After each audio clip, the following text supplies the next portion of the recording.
Located at 267 West Center Street in the heart of downtown Marion, is now accepting applications from adults, students, and seniors.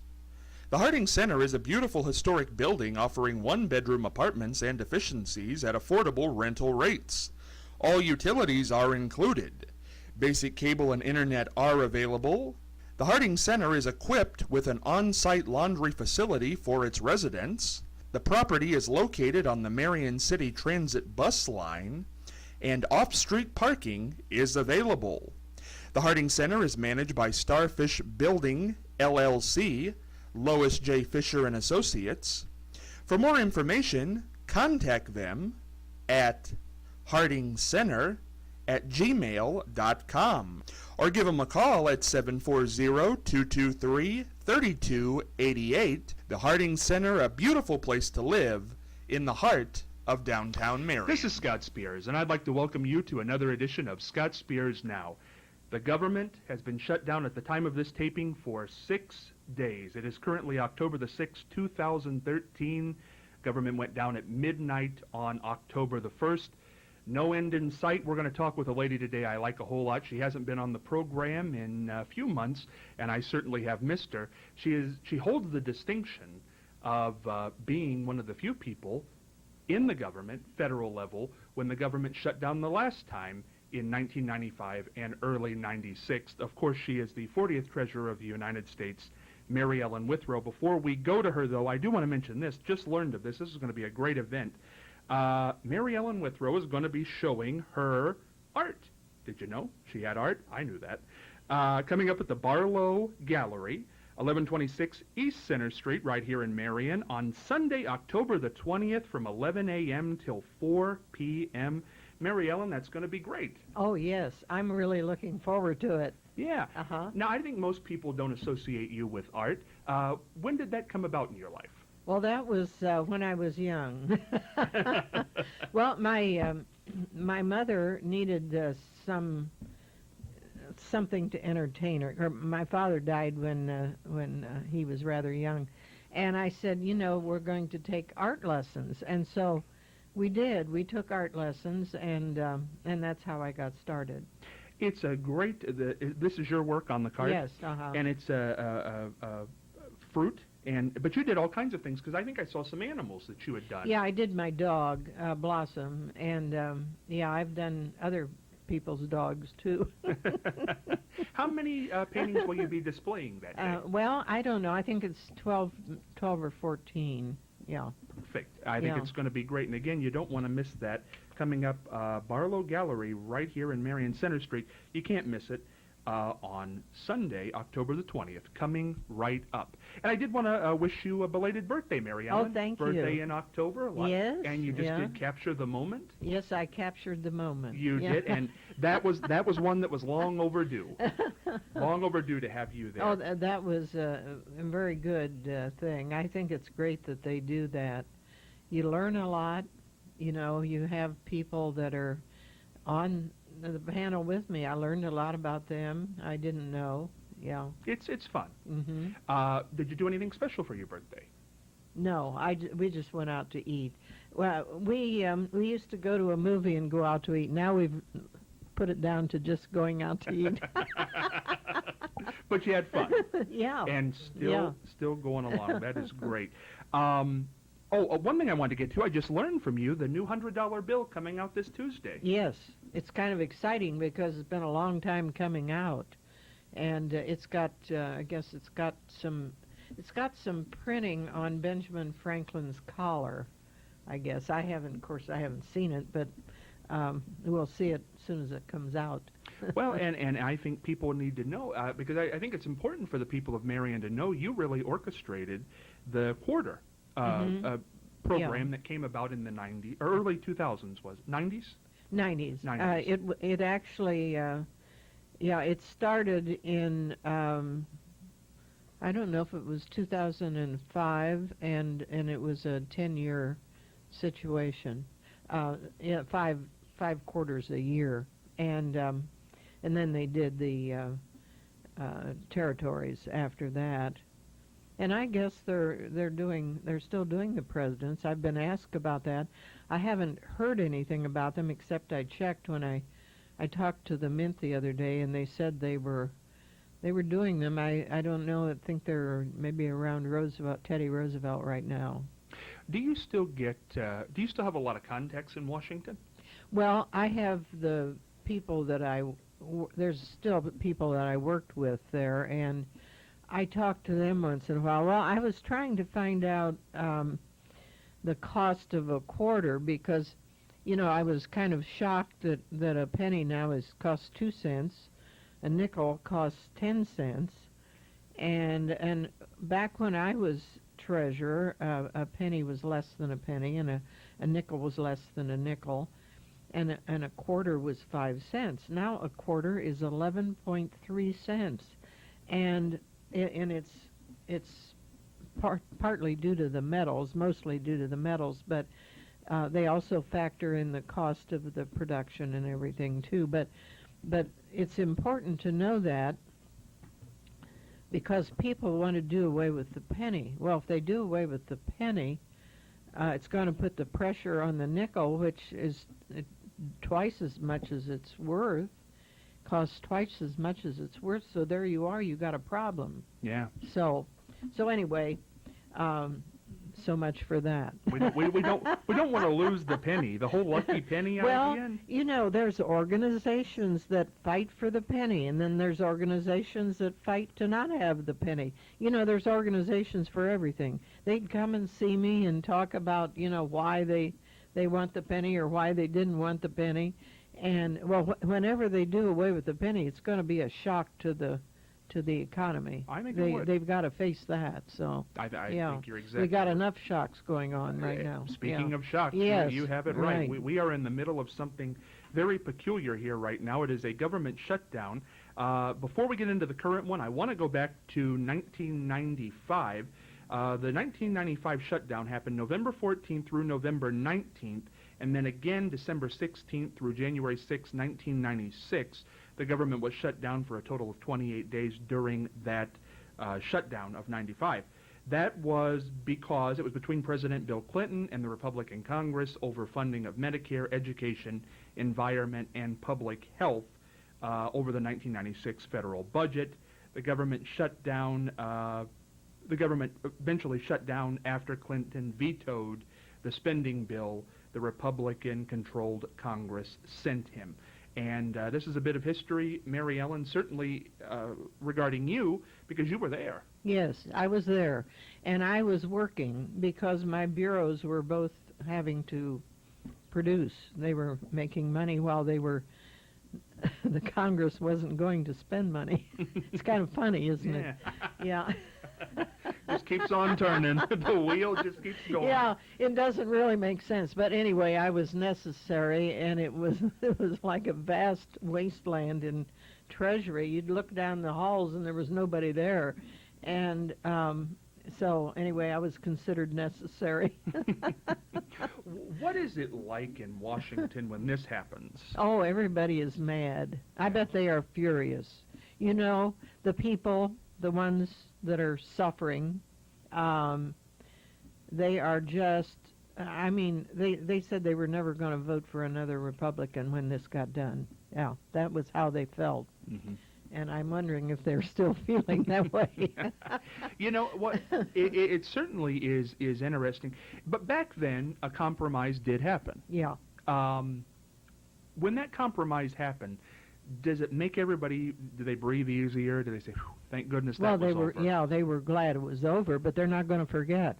They were very bitter about that. The people, the average working government person was very bitter, and I would imagine they're bitter today. And when I talked to the men, she said, we're all working, but she said, we're not supposed to be. And I was surprised at that. I don't know why they weren't supposed to be, because we were supposed to be back then. But anyway, that was what she said. Of course, as I say, we shut down in late 1995, early 1996, and then here we are some 19 years later, or 18 years later, at it again, currently in the middle of a government shutdown. Now, I want to run this down because I don't know that people have fully felt the effect yet, because we've only been closed down 6 days. Right. Now, here's some of the things that are going on. National parks, of course, are closed. The WIC program was supposed to run out of money this Tuesday, but they have passed some kind of resolution to get it through the end of the month, hopefully. Really? As I have it, through the end of October, but then it's going to be in trouble. Millions of veterans will not receive benefits if this goes over 2 weeks. We're almost at a week already. Head Start programs are starting to close. No funding there. For every week the government is shut down, 10 children with cancer will not be able to begin their clinical trials. Statue of Liberty is closed, our emblem of bring us everybody. And October 17th, which is what makes this a unique shutdown, on October the 17th, the government exhausts its ability to borrow money until Congress raises the debt ceiling. Treasury would have $30 billion on hand, only enough to cover to run the government for just a few days. Yes, that's right. It's coming. Mary Ellen, what do you... And if you don't know, if you've been under a rock, this is all caused because Obamacare is passed. The Congress does not want to fund it. The Senate obviously wants to fund it. President Obama wants to fund it, and we're stuck. Yeah. Mary Ellen, what do you make of it? Well, the longer it goes on, the worse it's going to get. I know that. I think about this. A lot of the people that are really against funding Obamacare and is causing this disturbance are very strong on defense, and they want our country to be strong out there. This is making our country weak. The fact that our money is at such a problem and that they can't get things worked out makes the United States look weak, and we're the world currency. We could lose that. That would make a big difference as far as our finances are concerned. I think I've told you this before. 3/4 of our money is outside of the United States, and the Federal Reserve pays interest on that money that goes outside the United States, and that money is paid into the general fund, and it's to our advantage that we're the world currency. And we were afraid we would lose that when the euro came out, but then the euro hasn't really been that successful. And so here we are looking really ridiculous to the world, where people are not agreeing to pay for things that they've already agreed to pay for. That's what is sick. What has happened here, Mary Ellen? John Boehner, the footage, they've shown it quite a bit, said, I don't agree with this Obamacare, but it's what people have wanted. Somewhere we popped, though the wheels came off here, and now we're not going to fund it in the Congress, and now we're in a government shutdown. What's going on? Well, you had Obama elected, and he created Obamacare, and then he was elected again by a pretty good majority, and then you had the Supreme Court verified this program, and then they've had 40 bills trying to do away with it in Congress. Why don't they leave it alone, and if it's not going to be a success, it'll die? I have said the exact same thing. I don't understand. If people hate this, wouldn't it be to their advantage to watch it fail? Right. It's very peculiar to me. So if we do believe it's going to succeed, though, why do they want to stop it? Because they're afraid it'll be a success. As a United States citizen, is it, for those politicians, do you really believe that they represent their district? They evidently do, because they say that the people that are causing this are safe in their districts. And they said the Koch brothers have all this money, and they've threatened that they will run people against them if they don't vote against this. And so that's where they are. So, you know, and why Boehner doesn't put this out for a vote? He's got the votes. He could put it out for a vote, and he's afraid to. So there you are.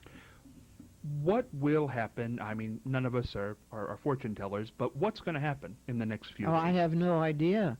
It is just so disturbing, and I think people don't really pay a lot of attention to this, but they feel uncomfortable about it. And the longer that it goes, the more we're going to get uncomfortable, and the more bad things are going to come out. And there's got to be pressure. There's terrible pressure, I'm sure, going on with everybody. I'm sure there's terrible pressure with the president, and there's terrible pressure with Congress. I would think that the powerful Republicans would take care of this instead of letting the few that are doing this get away with it. How can the few manipulate the majority? That's the question. How can they? They're evidently backed up somewhere, and maybe backed up by the Koch brothers. I don't know, but somebody is pressuring here. You entered politics late 1960s, wasn't it, Mary Ellen?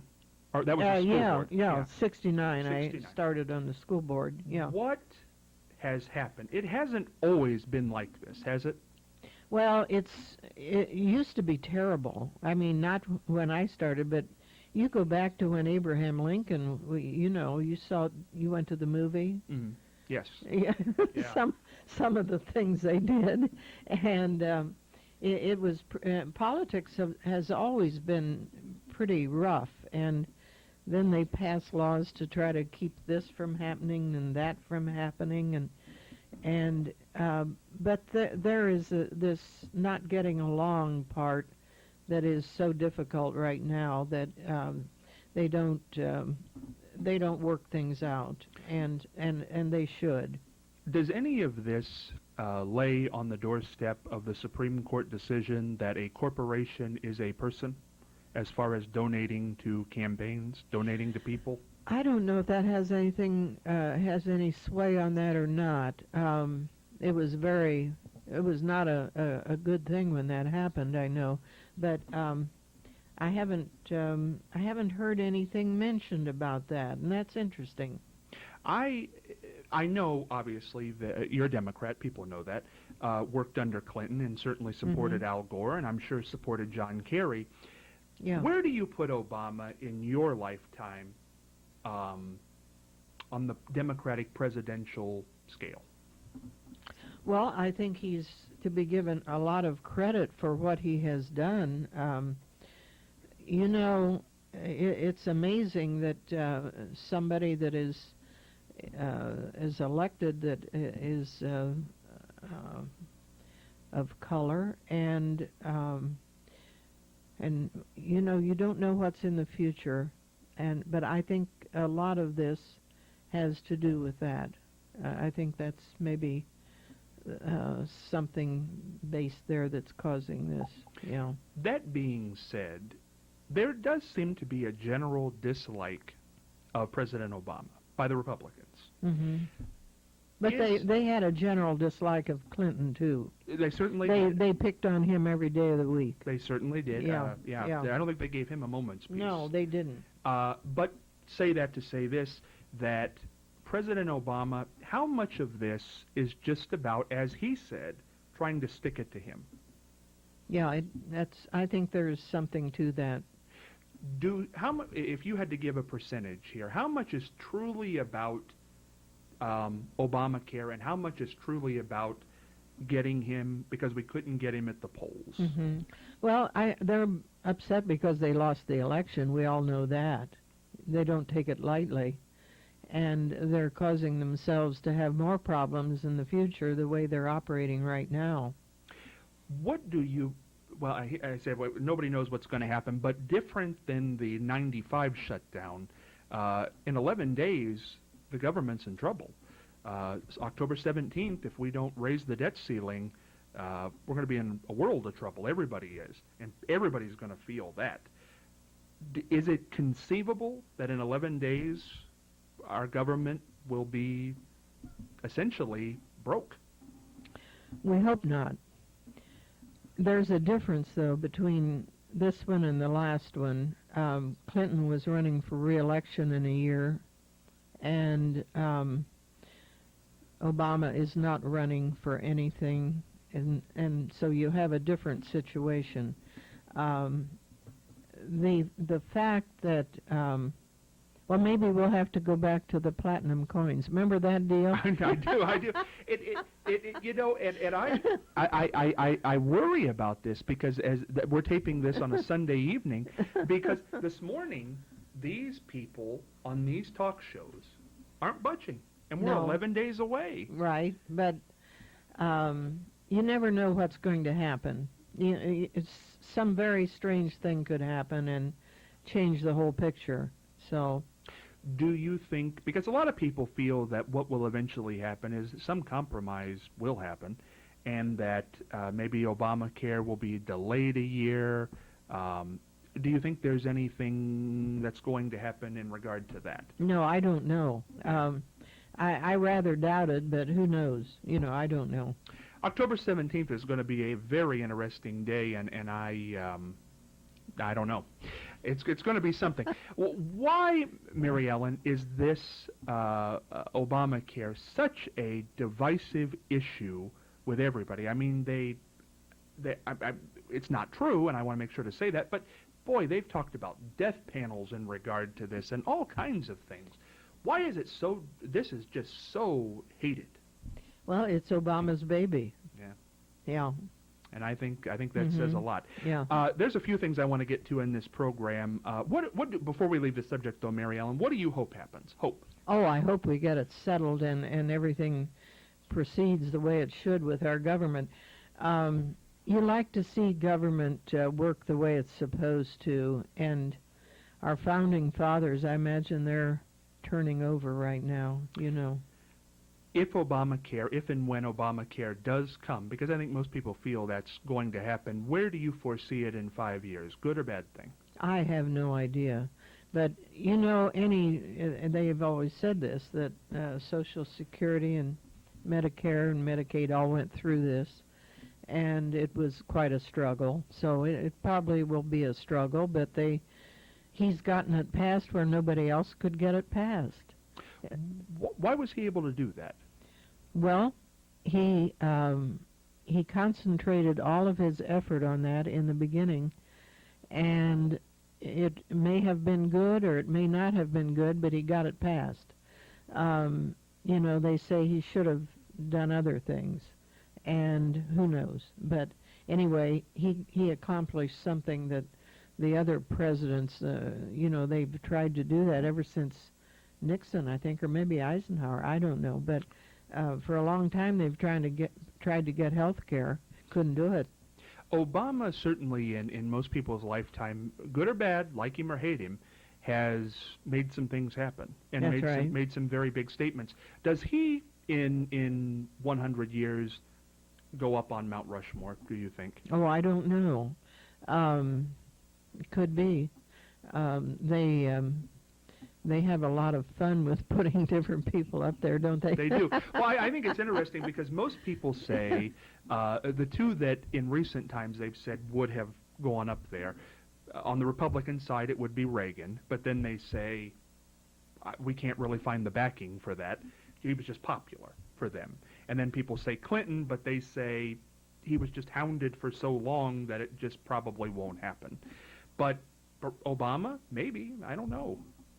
Well, I'd like to see Franklin Roosevelt up there myself. I think there's a big case to be made for that. Yeah. Big case. Yeah. Before we get out of here, though, because Mary Ellen and I haven't been together in a long time, and we both hope that the government will work itself out here. I think we all hope that. Yes. You, me, and a lot of people. I want to talk about some things since we haven't been together in a while. Two people passed away who we had in common. They were both national people, and just want to talk a little bit about them. In July, we lost Helen Thomas, Dean of the White House Press Corps. Matter of fact, I don't think we can get the picture, but there's a picture of her and I right over there. Very important woman in my life for reasons that the audience will know. What'd you make of Helen? Oh, I liked her. I kept running into her at Neiman Marcus.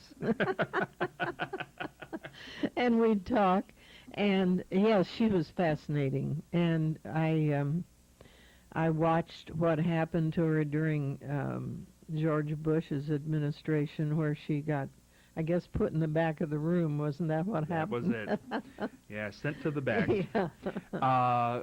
Did she get a bad rap? Oh, I think so, yes. I think many times things are a bad rap. Yeah. Another person we had in common, Governor Gilligan, here in Yes. Ohio, passed away in August, I believe it was. Mhm. You had a really good connection with Governor Gilligan. Yes, I called him up and I wanted the license bureau back back in 1969, and the state was running it, and I called him up. I didn't talk to him. I talked to his chief of staff. I said, I want to run for office. I just ran for clerk of courts and lost, and I want to get my name known. And so they said, well, there's a bank that's trying to accomplish this too, and so it all worked out, and I got the license bureau. Governor Gilligan, unfortunately, being squeezed in between two terms of Governor Rhodes, and generally probably got in, I think in most people's idea, because of the whole Kent State debacle, where Rhodes was in big trouble there. Right. Unfortunate, when he died, I don't think most people knew who he was. He's probably the least known governor from Ohio. He was rather quiet, and well, just to mention this, he came into Marion campaigning, and I ran across this in my memoirs. I had a painting of African violets, and he auctioned off the painting for me, and the money went to the Democratic Party. And there was a picture of that in the Marion Star. I ran across it the other day. Yes, and that painting will not be in the show because I don't know who bought it. I didn't know her name, but Did you ever keep a diary? I did until when I became U.S. Treasurer. Josh, I forget his last name, was chief of staff for Benson. Got into a lot of difficulty. He had to take his journal to court, and it became possessed by the court, and so therefore I didn't keep a journal for a while. I was afraid to, and after I was there a while, then I started keeping a journal. Yeah. Was it a pretty detailed journal or just a kind of overview? Overview. Yeah. I want to tell the Governor Gilligan story, and I think we have time to do this because, and heavens knows this is not Republican or Democrat, so don't hit me with this because that's the punchline. But Governor Gilligan, in his, I believe he was 92 when he died too, ironically, same age as Helen. 3 years ago, when he was 88, 89, he came to Marion to sit on a panel of a show I was doing called Exchange Club at WMRN. And I can still remember the panel that week was Governor Gilligan, Charlie Evers, Marianne Michaels, Lou Conkle, a lawyer here in town who's since passed away, Larry Barnett, the umpire, Bob Bender, and Fran Vall, who at that time was principal at Marion Catholic High School. Now, the show simply was this. What we did was we would do a current event, we would do a question from a listener, and then we would do a trivia question at the end. Trivia question was very minute. It was just kind of a fun thing to wrap up the episode because sometimes we did serious topics. And at the end of the episode, the question for that particular week when Governor Gilligan was on was, what do you call a pig that has warts on its head? And we went through and everybody was kind of giving answers what they thought it was, and the answer was warthog. But we went to Marianne, and Marianne said, well, I don't really know, and went to Charlie, and I think Charlie said pot belly, and we went around, and we got to Governor Gilligan, and I said, Governor, I said, what do you call a pig with warts on his head? And he said Republican. And yes, he did. And it brought the house down, and our cameraman was there for that, but it did, and that was a funny, funny moment, and Republicans don't email me about that. It's the way it happened. He did it, I didn't. Mary Ellen, want to get one thought on one current event that's going on right now. A guy who apparently looks like he's going to throw his head into the ring in 2016, oddly enough. Jesse Ventura's been making a lot of... Really? No, absolutely. And he says, basically he has said, if he gets Howard Stern, and there's a method to this that I want to say, if he gets Howard Stern to run as his vice president so he doesn't have to spend money on advertising, he can just use Howard's show for advertising, that he will run. Really? What do you make of that? I'm not so sure I would be excited about that because I guess his record wasn't that great when he was in office. Yeah. Is it conceivable somebody with that type of name recognition, not really affiliated with either party, could win an election? Well,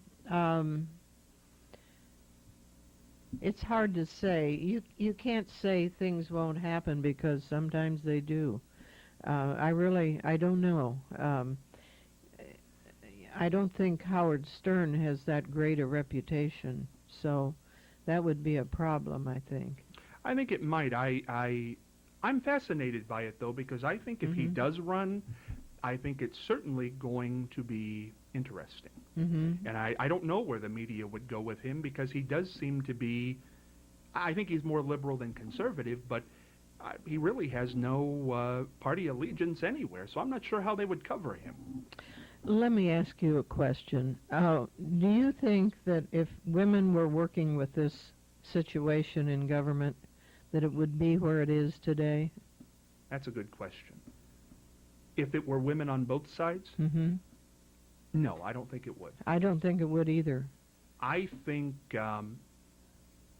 don't think we're too far away from our first female president. I don't either. And I think it very well could be somebody you're very familiar with. We talked the night of the election last year. I asked you that question. Will Hillary run? You said you didn't know, but you leaned toward yes. I think she's running. Is she? I think she is. Yeah. Do you think that Biden can knock her out of the box? I don't hardly think so, but he's a very popular person. I like Biden a lot, but I would go for Hillary. I think she's the one I would really like to see there. Who do you think Obama would endorse? Well, that would be a rough one. Yeah, that's a decision I wouldn't want to make. No, I wouldn't. I wouldn't either. It's going to be. Well, I was surprised at the moves that Biden has been making. I really have been, because I thought he would respect the distance for Hillary there. I don't know. It'll be exciting to watch. Well, I said this. I don't know what it was because Hillary was. She was always in politics to a certain degree. Yeah. But to hold office came later in life. I've always said I don't know what happened in the last Democratic primary. I think she, in the beginning, went around it wrong. But I think the best speeches I've ever heard in the political arena came from Hillary Clinton in the last 2 months of that. And by that point, sadly, she was too far behind to come back. Yeah. But she put on a campaign, and that is not a judgment on Republicans or Democrats. She was just one of the most tremendous debaters, campaigners in that last 2 months. First 3 months, something was off. That happens. I remember watching Mondale after he was out of the race, and he was funny, and it as well went to John Glenn. They were so uptight when they were running that they didn't come across as their normal selves, and it's tremendous pressure. So I really think that happens more than once where where they relax and then they're really good, you know. Bob Dole did that as well. I thought he Uh, relaxed up a little bit after. Well, yeah, ran. but I think Bob Dole, the Viagra commercials, I don't think helped him at all. Wonder why he did that. Well, I don't know, but I think it was a mistake. There's Yeah. certain products I don't think you want to No, endorse. no, Uh, especially at his age. I mean, you know. Yeah. And Yeah. he's still around, and Yeah, I saw an interview with him. I don't think he supports what's going on right now either. I bet he doesn't. So, interesting. Well, you take those major Republicans we're talking about, how they can't control these guys. I don't understand that. It's very strange. I don't know if I Yeah. don't know what drives that thing. You came up there. One time I saw a video of you recently, from years ago. I think when you were state treasurer. Big supporter of John Glenn. When you said his Oh, name, yes. why do you think he never got it? Well, because he ran out of money. Ran out of why? Where was the money for him? Why couldn't he? Well, raise it? I don't know the answer to that.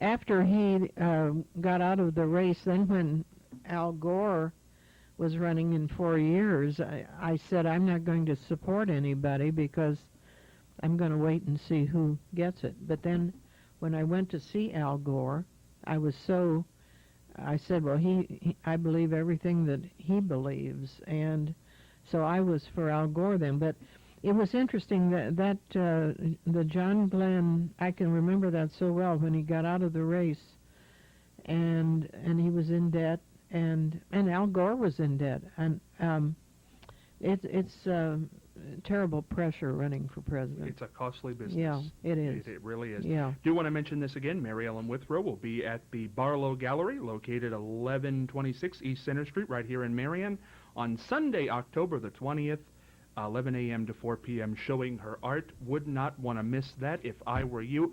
Mary Ellen, we haven't been together in a while, and my goodness, it's always fun. It is. And I think I'm going to be calling on you if we don't settle this thing up by the 17th. Oh, And- yes. Yeah. Well, we'll chew it around for a while. We'll keep going around it. Mary Ellen Withrow, one of the true treasurers. There's a word that works, right? Treasures of Marion, Ohio, and certainly political life